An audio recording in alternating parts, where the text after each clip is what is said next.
What is going on, beautiful people? I hope you're all having a fantastic day. Today we're going to talk about the pros and cons of living in Brighton, Colorado.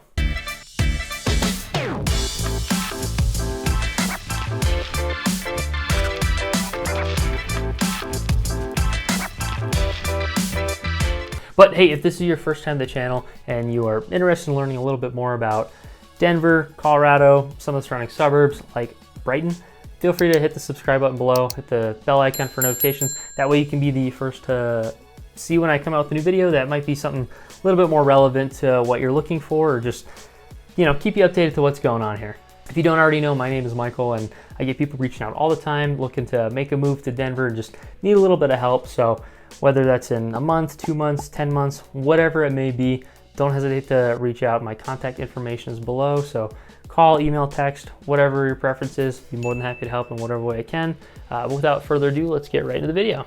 And so for those of you that don't know where Brighton is, where it's located, it's kind of on the very north side of Denver. It's kind of way past everything.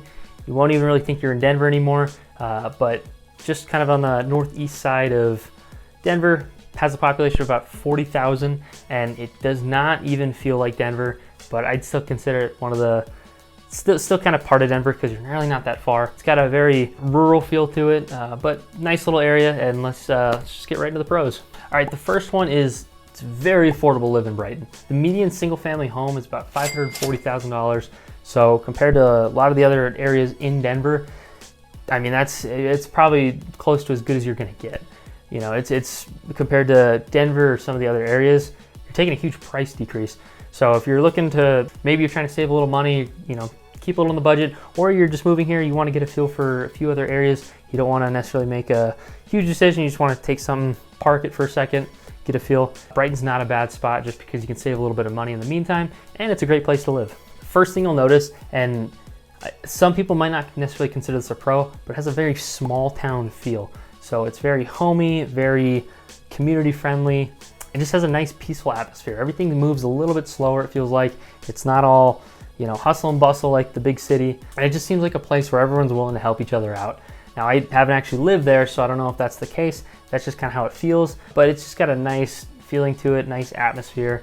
And, some people might not like that, but I do. And I think some people that are used to the city life would enjoy that peace. Another nice thing about Brighton is it has pretty much all the necessities that you need in a town. So your shopping, your restaurants, your health facilities, stuff like that, you're gonna be able to find all that. So you're not necessarily gonna have to drive all the way down to Denver if you need a couple things. Obviously, if you're wanting to go to events, probably not gonna have those big events in Brighton. They'll probably have small community events, but nothing as big and fancy as Denver might have. Another thing that I want to talk about is just the outdoor activities that Brighton has. You're really close to Bar Lake State Park, so you're gonna have all sorts of hiking trails. You probably do some biking on some of those trails. I know they have the Platte River, they have fishing, they have boating in the summer, and I mean, you can do all sorts of things and just spend a day out there, maybe a couple days, maybe go camping and just enjoy the outdoors. Brighton also has a great rec center with a really nice pool, so in the winter you're trying to stay active, plenty of stuff to do in there too, and it'll just keep you busy. Also throughout Brighton, there's plenty of parks. So, you're just looking to go out, take a picnic, or just take the kids to a playground. Plenty of those around. They're not, going to be massive, but they're going to be a lot of little tiny ones scattered throughout. And you're not too far from some of the nearby areas too. So you can always visit some of those nearby parks too. It's not going to be too far of a drive. The last really nice thing about Brighton is you are really close to the airport. So if you're somebody that is planning on flying a lot, or maybe you have to travel a lot for business, and you want to get back, have a nice place to kind of just relax away from the city, a lot of the noise, Brighton would be a great spot for it. You're not far, you're maybe 20-25 minutes from the airport, if that. And I mean, you're not going to really have a whole lot of traffic coming from up there because you're coming from a spot where there's not a whole lot of people, so there's not going to be a whole lot of people coming up in that direction. But if you're going to be flying a lot and you want to just get a little house kind of away from all the mess of the city, then Brighton would be a great spot for you.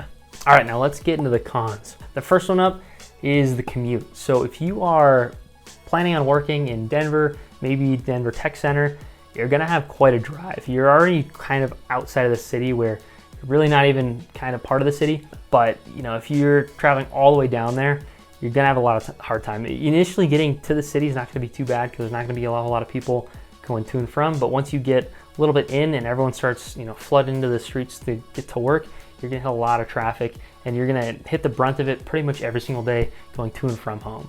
That last little stretch once you get outside of the city is not gonna be too bad, but you're not gonna have, an easy time kind of getting to where you need to get just because you're so far outside of places. Now, I'd say if you are working remotely, great place for you because you're not gonna have to commute anywhere. You're just gonna have to go into town for some of those bigger events that might not even be your thing.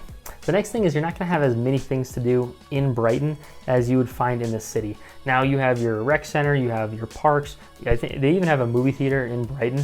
So, I mean, you have plenty of entertainment options, you have restaurants, stuff like that, but you're not gonna find all sorts of entertainment. You're not gonna just be able to go on Google, find something within 10 minutes to go do. You're gonna have to travel into the city, maybe not too far, but you're not gonna have it right there when you're in town with you.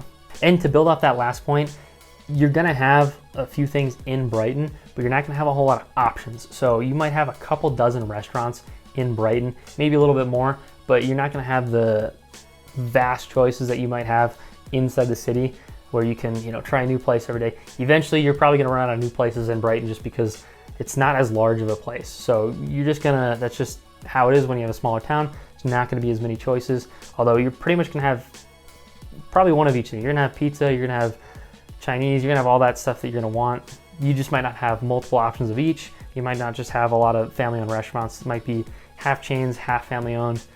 Just not a whole lot of options on all that stuff. Same with entertainment.